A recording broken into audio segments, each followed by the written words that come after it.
Hey everyone! Welcome to General Mathematics subject.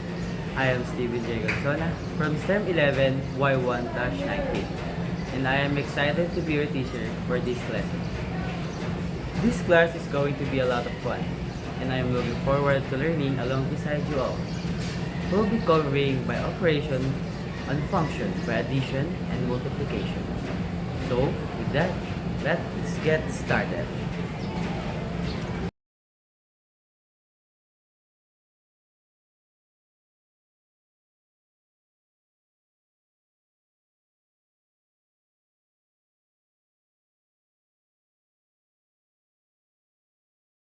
So, in the first part, we will talk about addition of functions. And then, what is the definition of addition of functions? The definition of addition of function, it is a process of combining the inputs and outputs of two functions to create a new function. So, ayun po ang definition ng addition of functions. And here are three examples of addition of functions. And we will have G, and H. And let me put an X on it.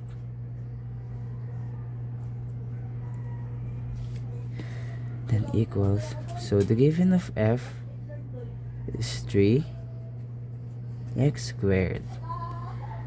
Follow up by 11x minus 4. And then for G is 3x plus 1. And then for the last is the given of H is equal to 2x minus 3. And here are the three examples of addition of function. So here are the three examples of addition of function. For number 1, we're going to find G plus H, let me put in parentheses, and X. So we're going to separate that two letter and it will become G X plus H X. So as you see, we've separated the two letters that na magkasama dito.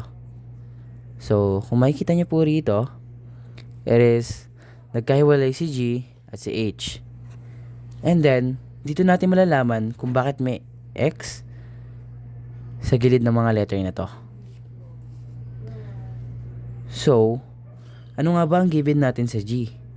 Ang given natin sa G is 3x plus 1. And then, syempre, lalagyan natin ng plus. So, dito naman, ano ang hinahanap ng H and ang given ng H? So, ang given ng H is 2x minus 3.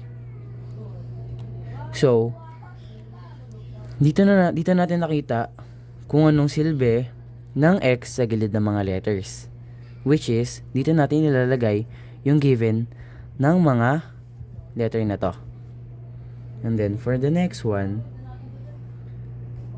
okay, dito, tatanggalin na natin yung parenthesis dito sa mga numbers. So, ang mangyayari is 3x plus 1 and then plus 2x minus 3. So, dito, ang nagbago lang po is tinanggal lang ng parenthesis yung naunang part. And then, eto na.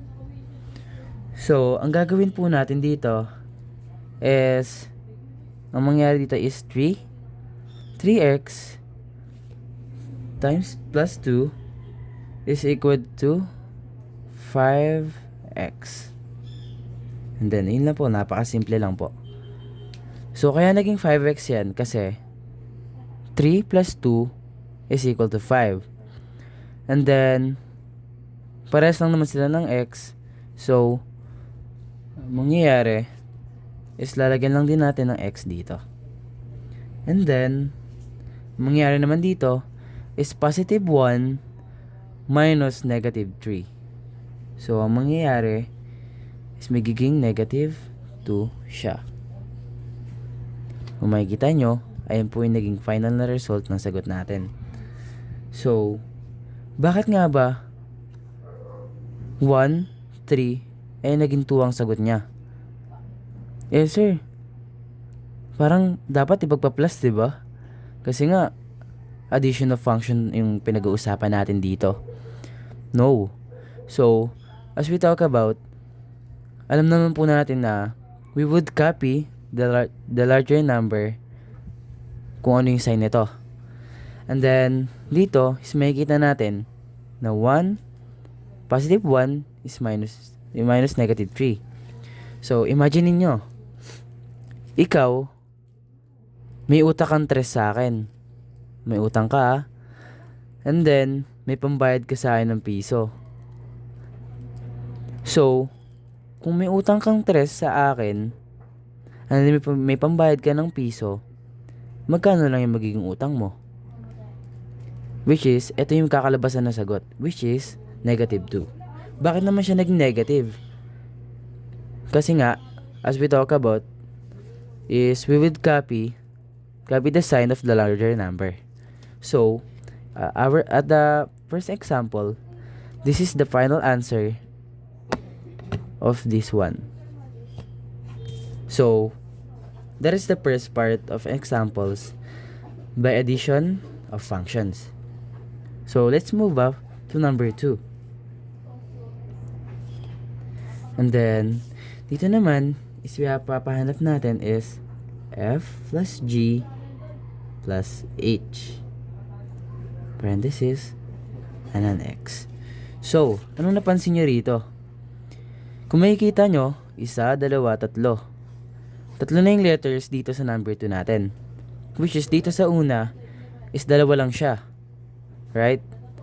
So, dito is 3. So, sir, paano naman po yan?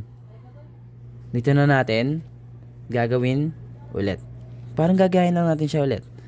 So, equals f plus x. Kung ganun lang ulit, isa-separate lang din natin sila. Plus g and x, and then plus h and an x. So, as you see, kagaya nga na sinabi ko, ito yung silbi ng mga x dito na nasa gilid ng mga letters natin. And then, makikita nyo na kung dito sama-sama sila, is dito naman is nagkaiwalay na sila. So, sa x, ganun lang ulit. Kung ano yung given ng f, ayun lang ilalagay natin dito sa x. Which is, it is 3x2 minus 11x minus 4. So, ayan na. Maglalagay tayo dyan ng parenthesis para hindi tayo malito. Okay? And then, after man, dito naman natin hahanapin yung given ng g. Parenthesis is 3x plus 1.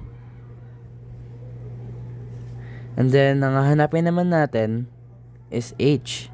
So, ano yung given ng h? Ang given ng h is 2x minus 3. So, ayan na. And then, sorry, I forgot, lalagyan pala natin siya ng plus between these parentheses. So, pagpasensya nyo na. Pero, magkakaroon talaga ng plus between those parentheses. And then, what we're going to do is, at the same as the first part, tatanggalin lang natin yung parentheses nitong first part na to. So, ang mangyayari is 3x2 minus 11x and then minus 4, and then plus 3x plus 1, and then plus 2x minus 3. So ngayon, we're gonna arrange this one. Ito na. I-arrange lang natin siya. So, ito na. I-start tayo. Is 3x squared. Kasi wala naman siya kagaya. Kaya ganun na mangyayari. 3x squared. And then, followed by 11x plus 3x. And then, plus 2x minus 4 plus 1 minus 3. So, ito na yung magiging final answer natin. Dito na natin malalaman. So, what we're going to do is, bring down lang natin si 3x squared.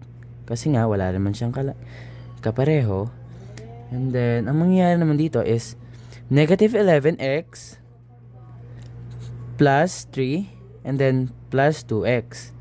So, ang mangyayari dyan, if i-compute nyo siya sa calculator nyo, ang mangyayari is negative 6x.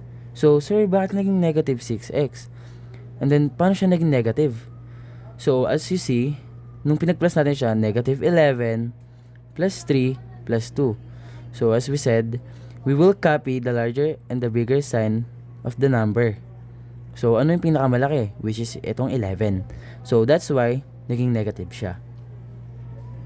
And then dito naman is negative 4 plus 1 minus 3. So, kung i-calculate nyo rin siya, isang mangyayari, ang magiging sagot nyo is negative 6. And that is the end of my second example. This is the final answer for this one. And then for number T, here, we're going to find f plus h, parenthesis, put an x on it. So ito, madali na lang to. F, separate the two, then plus h equals x. So, kung makikita nyo, is sineparate lang natin sila. Katulad ng ginawa natin kaganina. Ito na. Ang mangyayari naman dito is, hanapin natin ano yung given ng f, which is 3x squared minus 11x minus 4. And then, parenthesis. I'm going to put a plus on it. And then, parenthesis again. Anong given ng h is 2x minus 3. Parenthesis on it. So, ganun lang ulit. After this, we're going to remove the parenthesis on these numbers. So, 3x squared minus 11x, and then 11x minus 4 plus 2x minus 3. So, dito, i-arrange naman na natin siya. Right? But it is when we're going to arrange these numbers. So, bring down lang ulit kasi nga walang kagaya yung 3x squared. And then, followed by 11x. Followed by 3x. Then, followed by 2x minus 4 plus 1 equals negative 3. So, dito, aalamin na natin yung sagot. Dito na natin malalaman yung final answer. So, makikita natin dito is inarrange natin siya. So, 3x, is bininground lang natin, sinundan ng 11x, and then, sinundan din ng plus 3, and then plus 2, sinundan din ng 4, plus 1, and then ng 3. So, bababa lang ulit natin yung 3x squared kasi nga, again, wala naman siyang kapareho. And then dito naman, negative 11x plus 3x and then plus 2x. So, kung ika-calculator nyo siya, is ang magiging sagot na ito is negative 9x. Copy the sign of the larger number and then, ayun yung magiging sign niya. And then dito naman sa dulo is negative 4. So guys, sorry. We're going to remove plus and then number 1 on this. Kasi po, ang matitira lang dito is negative 3. Which is negative 3. So, negative 4 and then minus 3 is if you nag-ano kayo ng calculator nyo, is ang kakalabasan niya is negative 7. This is the final answer of addition functions. And then, let's move on to the next part. So, for the next one, is we're going to talk about the multiplication. So, multiplication of functions. So, what is the definition of multiplication of functions? Multiplication of functions defines that this represents the basic idea of repeated addition of the same number. So, ayun po yung definition ng multiplication of functions. And then, I will give again the given numbers of this f, g, and h. And f, 3x, 2, minus 11x is 4. And then sa g naman is 3x, negative 1. And then 2x, negative 3. So, ang unang example natin dito is number 1. We're going to f times g then x. So at the same time, we're going to separate those two letters by this. But on this, we're not using plus. We're using this little circle which is called multiplication. And then g and x. So dito, nangyari is bring the given number x equal 4 and then 3x 1. So for the second part, and then ang gagawin po pala natin dito is yung given number ng f is ita times natin palagi dito sa given number ng g. So ganito, 3x squared, so in parenthesis, times 3x negative 1. So dito tapos na tayo, 'di ba? So dito, anong kasunod ng 3x squared? Ang katabi niya is it is 11x, negative 11x. So dito naman is hindi natin ipapasok yung sign doon sa loob ng parenthesis. Lagi siyang nasa labas. Tatandaan nyo yan, ha?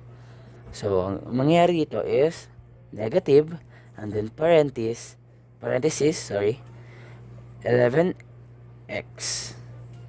And then times 3x negative 1. Ganun din sa for the last is negative 4. Hindi na siya kasya. So, dito na lang. Negative 4. Lagyan natin na parenthesis. Kasi nga, kailangan nasa labas ito. And then, times 3x negative 1. So, kung nakikita nyo, tinimes natin yung given, lahat ng given numbers ng f sa g. And then, what we're going to do for the next one is this. So, dito na. Isasolve na natin siya, guys.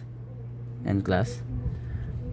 So, 3x squared times 3x negative 1.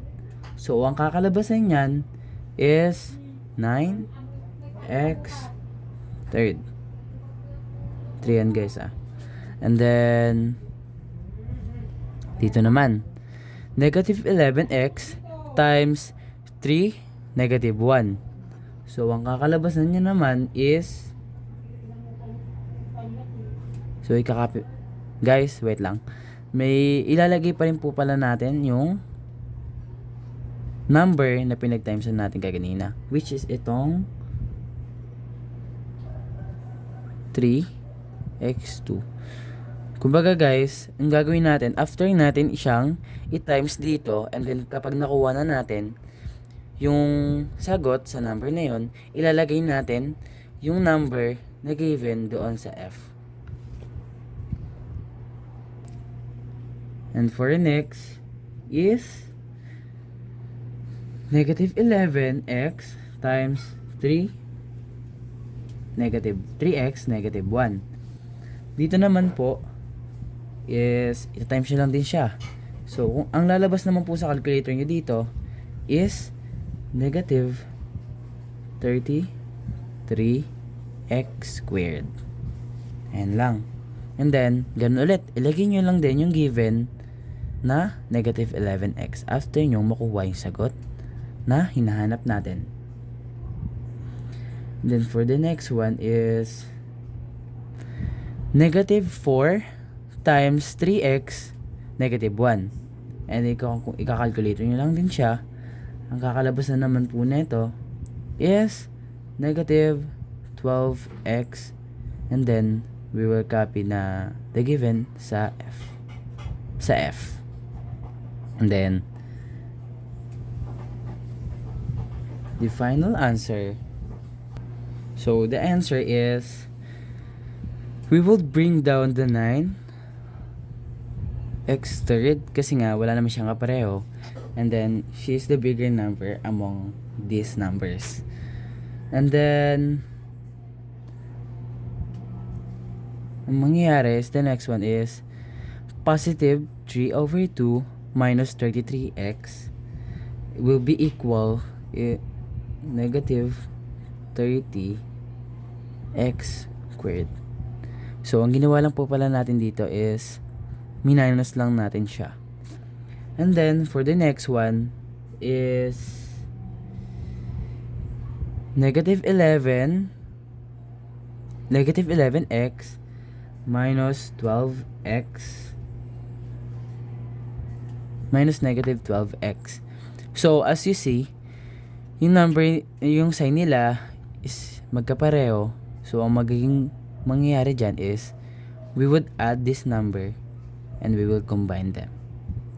So, magiging sagot nyan, negative 11x minus negative 12x will be equaled to negative 23x. So, yung huli is number 4. Ang gagawin na lang natin dyan is, bring down na lang natin siya.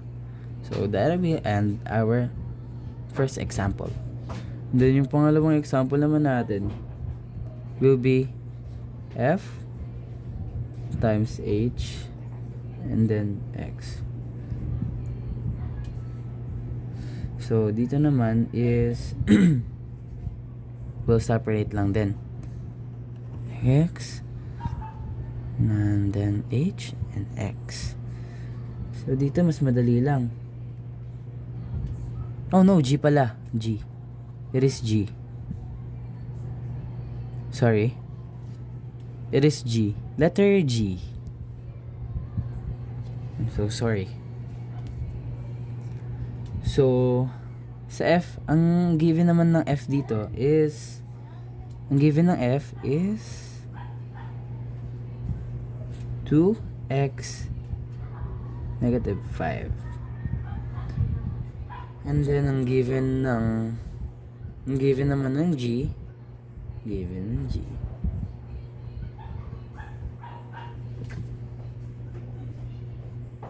is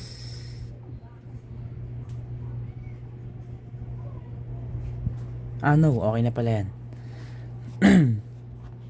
After that, we're going to find f is g x over f and x times g and x. So as you see, pinag-separate lang din natin sila.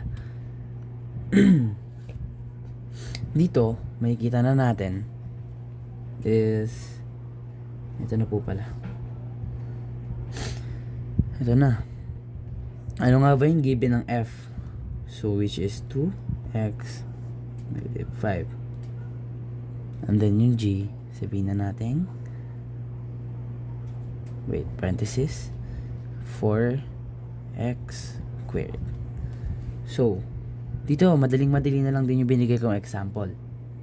Ang gagawin natin dito is we're going to, so dito, ang mangyayari is, parang ang awkward yung tingnan, di ba? So, ang pwede natin gawin is, uunahin natin si 4x squared, and then, pangalawa na natin, si 2x negative 5. So, paano na yan? Ang unang gagawin natin is 4 times 2. So, 4 times 2 is 8. So, dito naman, ang gagawin natin, kasi x squared to, and then x to, we will combine lang natin sila. So, x squared times x will be x third. So, for the last is we're going to multiply 4x squared times 5. So, it will be negative 20, and then we will copy this, the x squared on 4. So, basically, that is the answer for our second example. And for our last example,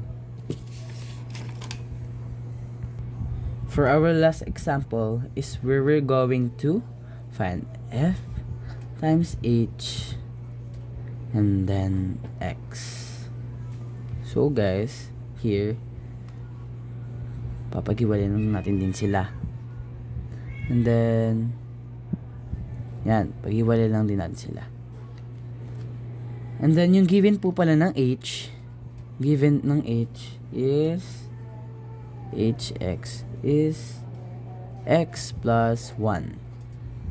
So ang mangyayari po dito is yung given ng f kaganina, ilalagay lang din natin, which is 2x minus 5 parenthesis times x plus 1, which is ayun yung given ng h. So dito, we're going to use a FOIL method. So, ang pangunang gagawin natin is 2 times x. And then 2 times x will be 2x squared. And then, for number 2, the outer, O stands for the outer. So, for number 2 is 2 times 1. Remove lang natin to. Ilalagay natin sa baba kasi hindi na natin siya makita. So, 2x squared. And then, will be, ang answer dyan is 2x. And then, for I, so, ito na yung I na natin. Hindi na natin siya makakompleto. So, for the I stands for inner. And then, kung ano yung katapat niya. So, ito na. 5 times x. So, what will be the answer in this one? So, the answer will be negative 5x. And then, for the last one is I think that's done. Okay na yan. And then, lagyan na natin siya ng negative 5. So, hindi pa natatapos yan dyan. Ito na. Ito na is ang final answer natin. Bring down the 2x squared. And then, dito, positive 2x minus 5x would be equal to 3x. And then, as you can see, mas parang umonti na siya. Kasi, itong positive 2x minus negative 5x is pinag-combine na natin sila and pinag-times natin sila. So, ayun yung kinabasa. No, hindi pala pinag-times. Sorry. Pinag-minus lang po pala natin sila. And then, kinapi natin yung sign ng larger number. And then, for the last, we would bring down the number 5, which is this. So, this is the final answer for this last example that I've give. So, that's all folks. I hope na na-enjoy nyo to. And, God bless. Bye-bye. Alright everyone, that wraps up our session for today. I hope you found it informative and engaging. If you have any questions, please don't hesitate to reach out to me. I'm always happy to help. Andrew Miles said, just because we can find a solution, it doesn't mean that there isn't one. So, see you all next round. Bye-bye!